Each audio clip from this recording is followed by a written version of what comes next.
হাদি হত্যাকাণ্ডে পলাতক আসামি ফয়সাল সহ 17 জনের বিরুদ্ধে আদালতে অভিযোগপত্র জমা দিয়েছে ডিবি। নির্দেশদাতা যুবলীগ নেতা বাপ্পি।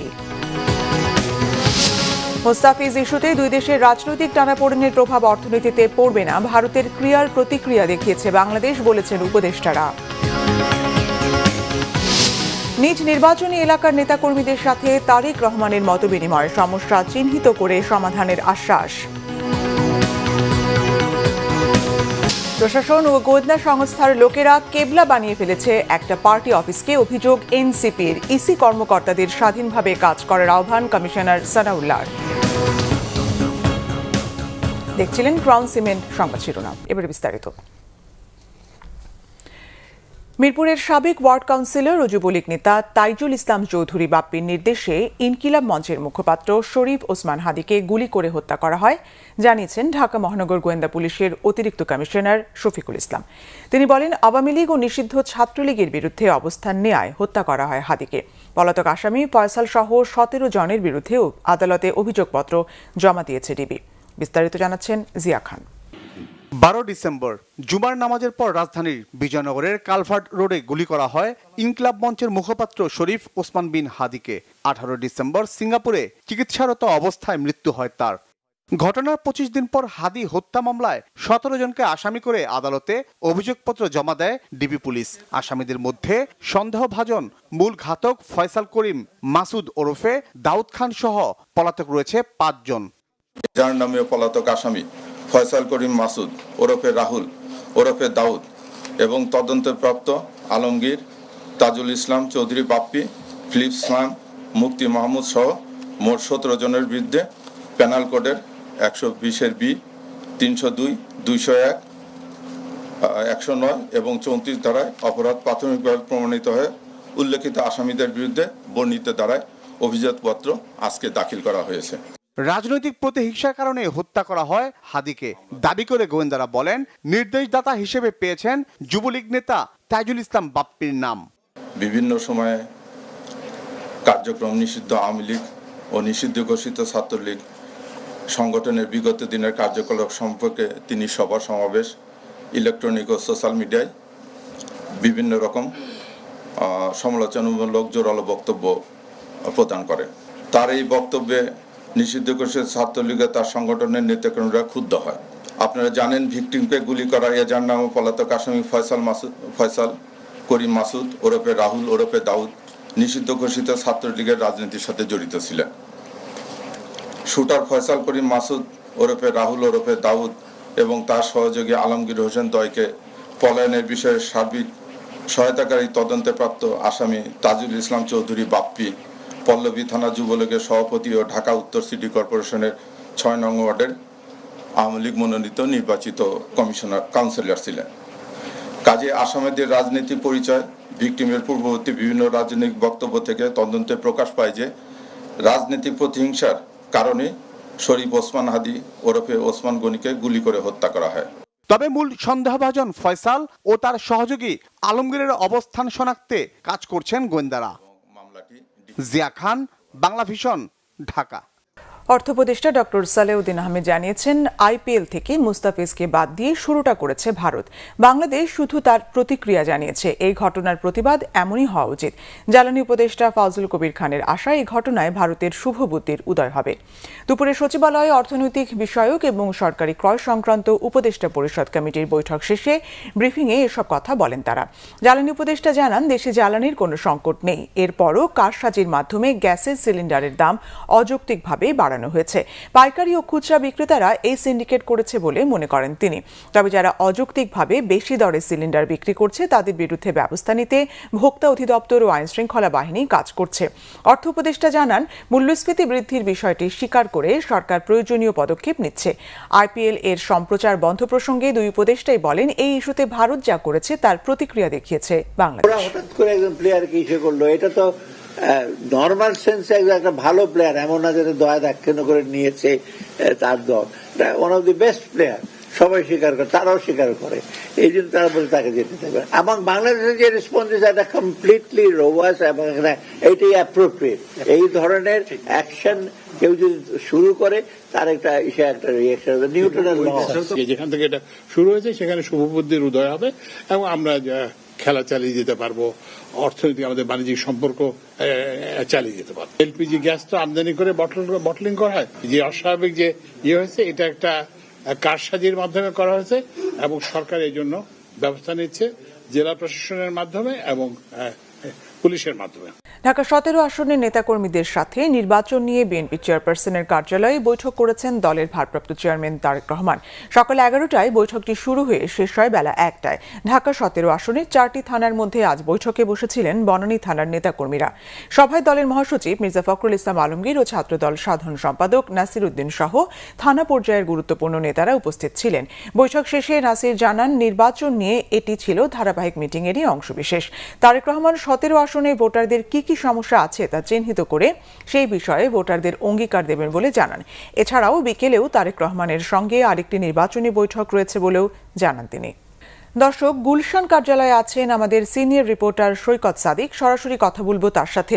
সৈকত, বিএনপির ভারপ্রাপ্ত চেয়ারম্যান তারেক রহমানের কি কর্মসূচি আছে? নাদিরা, বিএনপির ভারপ্রাপ্ত চেয়ারম্যান জনাব তারেক রহমান এই বছরের শুরু থেকে আপনি জানেন যে 1 জানুয়ারি থেকে গুলশান বিএনপির যে চেয়ারপারসন, প্রয়াত বিএনপির চেয়ারপারসন বেগম খালেদা জিয়া, তার যে কার্যালয় যেটাকে আমরা বলি, সেখানে তিনি নিয়মিত আসছেন এবং দলের সাংগঠনিক কার্যক্রমে অংশ নিচ্ছেন। সেই ধারাবাহিকতায় কিন্তু আজকে বেলা সকাল 11:30টার দিকে তিনি তার যে গুলশান যে বাসভবন রয়েছে 196 নাম্বার, সেখান থেকে তিনি এখানে এসেছেন এবং এখানে এসে তিনি দলের যে নেতাকর্মীরা রয়েছে, বিএনপির মহাসচিব মির্জা ফখরুল ইসলাম আলমগীর সহ অন্যান্য যারা নেতাকর্মী, তাদের সাথে আজকে তিনি কথা বলেছেন। তো এই মুহূর্তে আমরা যতটুকু জানি যে এই মুহূর্তে কিন্তু বিএনপির ভারপ্রাপ্ত চেয়ারম্যান জনাব তারেক রহমান ছাড়া দলের কিন্তু অনেক কোনো গুরুত্বপূর্ণ বা বড় কোনো স্থায়ী কমিটির সদস্য তারা কেউ নেই। সারাদিনই অনেক নেতাকর্মীরা এসেছেন, বিকেলে এসেছেন, সন্ধ্যাবেলা এসেছেন এবং ঘণ্টা খানিক আগে আপনি জানেন যে তারেক রহমান ঢাকা 17 আসন থেকে নির্বাচন করতে যাচ্ছেন। এই আসনের যারা নির্বাচনী সমন্বয়কের দায়িত্বে রয়েছেন আব্দুল সালাম এবং ফরাদ হালিম ডোনার, তারা এসেছিলেন এবং তারা কথা বলেছেন যে নির্বাচনের বিষয়ে কোনো আলাপ আলোচনা হয়নি। দলের যে সাংগঠনিক যে কার্যক্রম সেসব বিষয় নিয়ে আলোচনা হয়েছে। যদিও আজকে রাতে তারেক রহমানের একটি নির্বাচনী ক্যাম্প উদ্বোধনের কথা ছিল, যেহেতু নির্বাচন কমিশনের বিধিনিষেধ থাকায় সেটাও আজকে হচ্ছে না। সব মিলে এখন পর্যন্ত জনাব তারেক রহমান তিনি দলের এই কার্যালয়ে আছেন এবং অন্যান্য যারা নেতাকর্মী যারা আসছেন তাদের সাথে নির্বাচনের বাইরে তিনি দলের যে সাংগঠনিক কার্যক্রম সেই বিষয়ে তিনি আলাপ আলোচনা করছেন এবং আগামী 21 জানুয়ারি থেকে যখন প্রচারণা শুরু হবে এরপর থেকে তিনি হয়তো বিভিন্ন অন্যান্য কার্যক্রম বা নির্বাচনী প্রচারণা সেসব বিষয়ে তিনি যাবেন। তবে এখন পর্যন্ত দলের যে সাংগঠনিক কার্যক্রম সেসব নিয়ে আলোচনা করছেন। এইসব বিষয় যারা এই অফিস থেকে যারা বের হয়েছে যে নেতাকর্মীরা তারা এমনটাই জানিয়েছেন। নাদিরা, এখন পর্যন্ত আমার কাছে এই দলের ভারপ্রাপ্ত চেয়ারম্যান বিএনপির জনাব তারেক রহমানের এইখানকার সর্বশেষ পরিস্থিতি। ধন্যবাদ সৈকত। দর্শক, বিএনপির গুলশান কার্যালয়ে ছিলেন আমাদের সহকর্মী সৈকত সাদিক। বেগম খালেদা জিয়ার মৃত্যুর 8 দিন পর আজও রাজধানীর জিয়া উদ্যানে তার কবর জিয়ারত করতে সাধারণ মানুষের ঢল নামে। মঙ্গলবার সকাল থেকে রাজধানীর জিয়া উদ্যানে সাধারণ মানুষের স্বতঃস্ফূর্ত উপস্থিতি দেখা গেছে। পরিবার পরিজন নিয়ে দেশের দূর দূরান্ত থেকে সর্বস্তরের মানুষ জিয়া উদ্যানে খালেদা জিয়ার কবর জিয়ারত করতে আসেন। খালেদা জিয়ার মৃত্যুর পর তার কবর জিয়ারত করতে আসার ইচ্ছে থেকেই জিয়া উদ্যানে এসেছেন বলে তারা জানান। এ সময় শহীদ রাষ্ট্রপতি জিয়াউর রহমান ও বেগম খালেদা জিয়ার আত্মার মাগফিরাত এবং দেশ ও জাতির সমৃদ্ধি কামনায় মোনাজাত করেন তারা। অন্যদিকে বেগম খালেদা জিয়ার সমাধিস্থলে কোরআন তেলাওয়াত হচ্ছে সব সময়। সাধারণ মানুষের পাশাপাশি বিএনপি ও তার বিভিন্ন অঙ্গ সংগঠনের নেতাকর্মীরা ফুল দিয়ে শ্রদ্ধা জানাচ্ছেন বেগম খালেদা জিয়ার প্রতি। শ্রদ্ধা জানিয়েছেন চিকিৎসক ও ক্রীড়াঙ্গনের মানুষেরাও। প্রশাসন এবং বিভিন্ন গোয়েন্দা সংস্থার লোকেরা একটা পার্টি অফিসকে কেবলা বানিয়ে ফেলেছে বলে মন্তব্য করেছেন জাতীয় নাগরিক পার্টি এনসিপির মুখপাত্র আসিফ মাহমুদ সজীব ভুঁইয়া। বিকেলে প্রধান নির্বাচন কমিশনারের সঙ্গে সাক্ষাৎ শেষে গণমাধ্যমের সামনে এমন মন্তব্য করেন তিনি। আসিফ মাহমুদ বলেন, 12 ফেব্রুয়ারির নির্বাচন গণতান্ত্রিক হবে কিনা নাকি প্রশাসনের মাধ্যমে একতরফা একটা দলকে নির্বাচিত করবে এ নিয়ে জনমনে দ্বিধাদ্বন্দ্ব তৈরি হয়েছে। মনোনয়ন যাচাই বাছাই প্রক্রিয়ায় একতরফা সিদ্ধান্ত নিচ্ছে নির্বাচন কমিশন। নির্বাচনী কার্যক্রমকে ঘিরে কমিশন যদি পক্ষপাতিত্ব করে কিংবা বড় কোনো দলের প্রতি ঝুঁকে পড়ে আর একটি পাতানো নির্বাচনের দিকে যায়, তাহলে জুলাই গণ অভ্যুত্থানের মতো আবারও রাজপথে নামার হুঁশিয়ারিও দেন এনসিপির মুখপাত্র আসিফ মাহমুদ।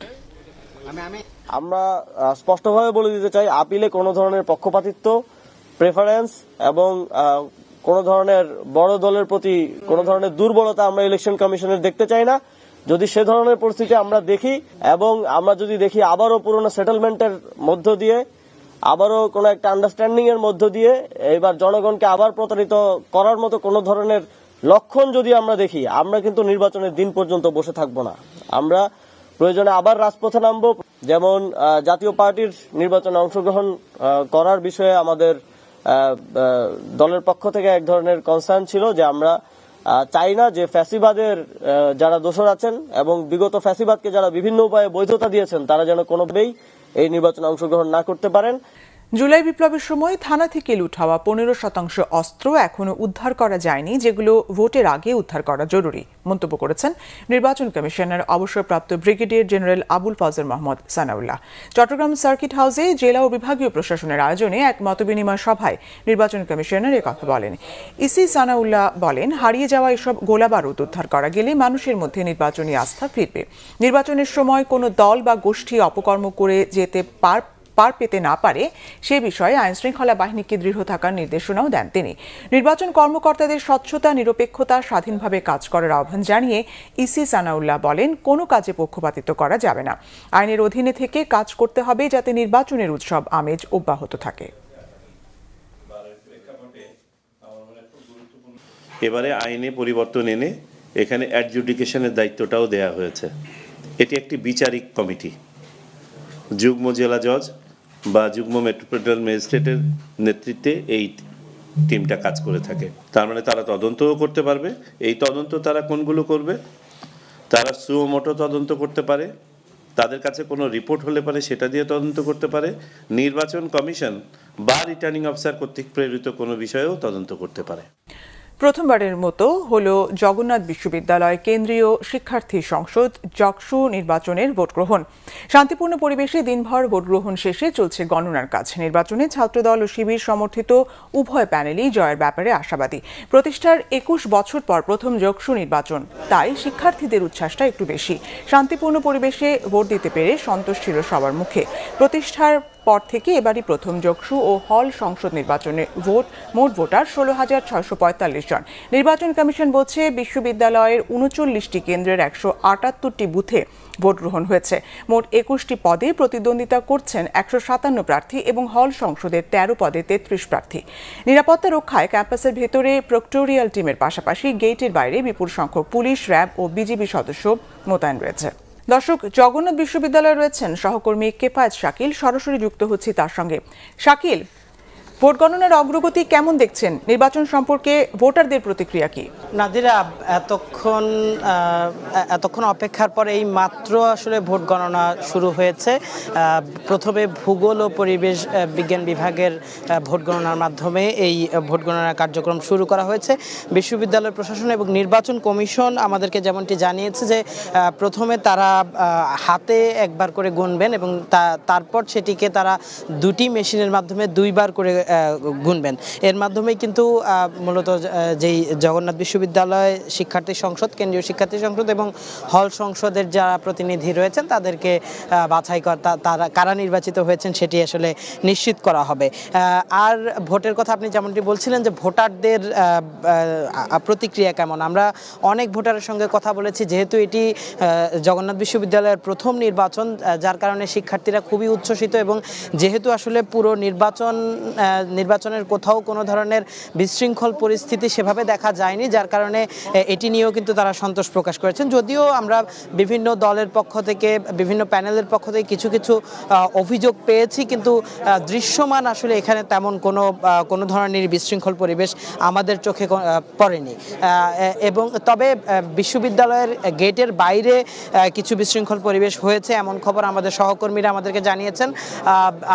আমরা জানি যে আসলে বিশ্ববিদ্যালয়ের ফটকের বাইরে কিন্তু বিভিন্ন রাজনৈতিক দলের যে কর্মীরা রয়েছে তারা অবস্থান নিয়েছে এবং তারা যেন কোনোভাবে বিশ্ববিদ্যালয়ের আভ্যন্তরীণ পরিবেশে ভূমিকা রাখতে না পারে বা কোনো প্রভাব না পড়ে, সেজন্য কিন্তু আইনশৃঙ্খলা রক্ষা বাহিনী সেখানে কড়া অবস্থানে রয়েছেন। তো এই ছিল আমার কাছে জগন্নাথ বিশ্ববিদ্যালয় কেন্দ্রীয় শিক্ষার্থী সংসদের ভোট গণনার এখন পর্যন্ত সর্বশেষ। শাকিল, আপনাকে ধন্যবাদ। দর্শক, জগন্নাথ বিশ্ববিদ্যালয় এলাকা থেকে সংযুক্ত ছিলেন সহকর্মী কেফায়েত শাকিল। সারা দেশে বইছে মৃদু শৈত্যপ্রবাহ, তীব্র শীতে নাকাল জনজীবন। মৌসুমের সর্বনিম্ন তাপমাত্রা রেকর্ড করা হয়েছে রাজশাহীতে 7 ডিগ্রি সেলসিয়াস।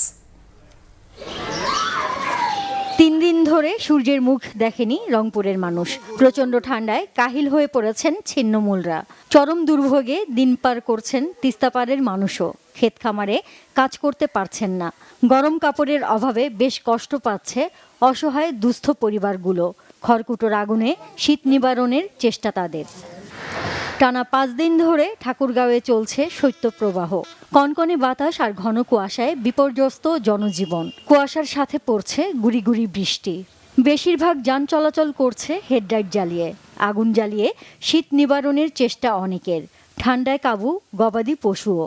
অতিরিক্ত ঠান্ডার কারণে বের হওয়া যাচ্ছে না, আগুন পোহাচ্ছি।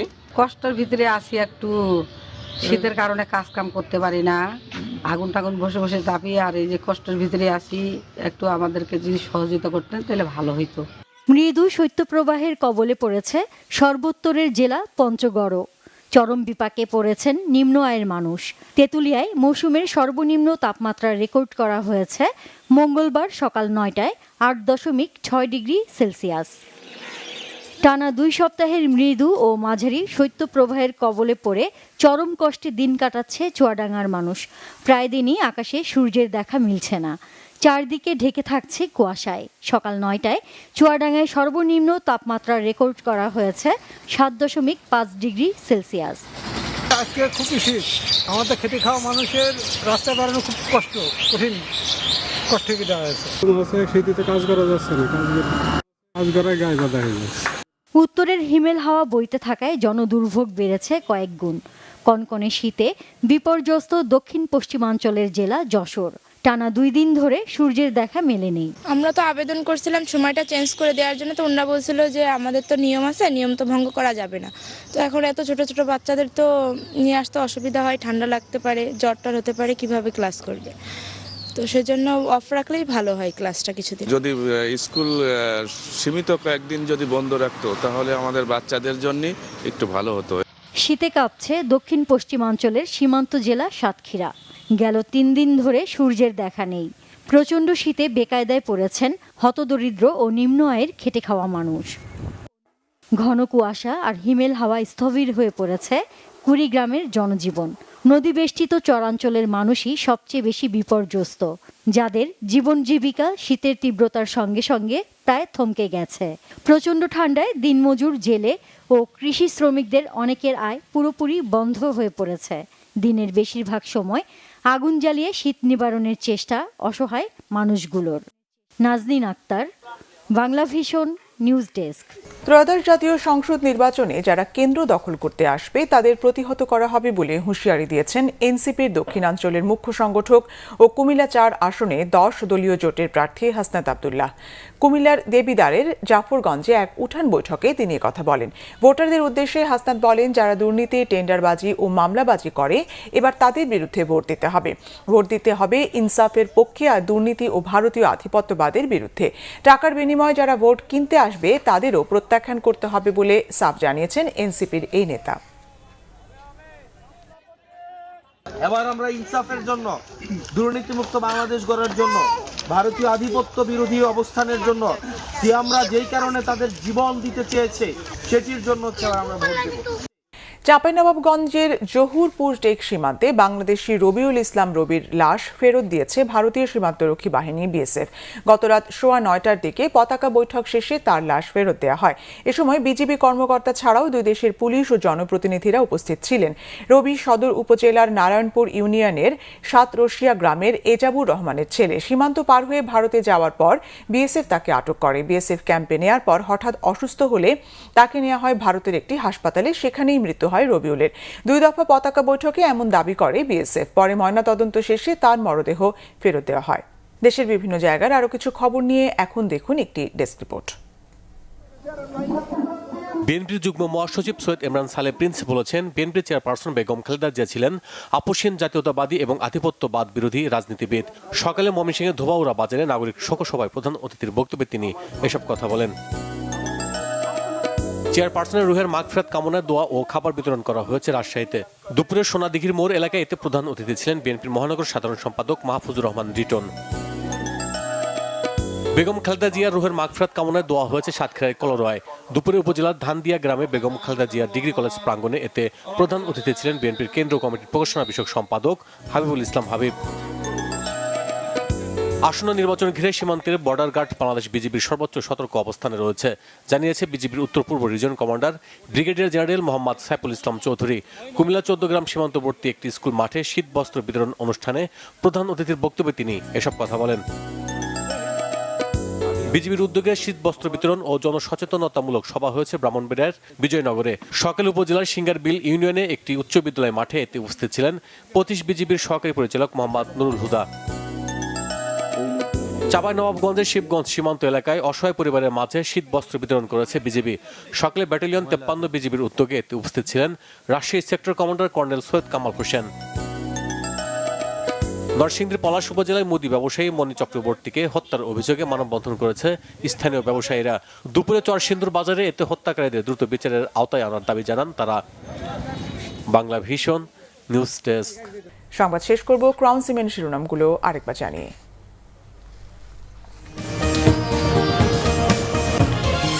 হাদি হত্যাকাণ্ডে পলাতক আসামি ফয়সাল সহ 17 জনের বিরুদ্ধে অভিযোগপত্র আদালতে জমা দিয়েছে ডিবি। নির্দেশদাতা যুবলীগ নেতা বাপ্পি। মুস্তাফিজ ইস্যুতে দুই দেশের রাজনৈতিক টানাপোড়েনের প্রভাব অর্থনীতিতে পড়বে না, ভারতের ক্রিয়ার প্রতিক্রিয়া দেখিয়েছে বাংলাদেশ, বলেছেন উপদেষ্টারা। নিজ নির্বাচনী এলাকার নেতাকর্মীদের সঙ্গে তারেক রহমানের মতবিনিময়, সমস্যা চিহ্নিত করে সমাধানের আশ্বাস। প্রশাসন ও গোয়েন্দা সংস্থার লোকেরা কেবলা বানিয়ে ফেলেছে একটা পার্টি অফিসকে, অভিযোগ এনসিপির। ইসি কর্মকর্তাদের স্বাধীনভাবে কাজ করার আহ্বান কমিশনার সানাউল্লাহ। এই ছিল এখনকার মতো। পরের সংবাদ সন্ধ্যা 7:30টায় দেখার আমন্ত্রণ রইল। এছাড়া বাংলা ভিশন সংবাদ ও সংবাদ সংশ্লিষ্ট অনুষ্ঠান দেখতে ভিজিট করুন www.bvnews24.com ও facebook.com/banglavishannews এবং সাবস্ক্রাইব করুন youtube.com/banglavishannews। ধন্যবাদ।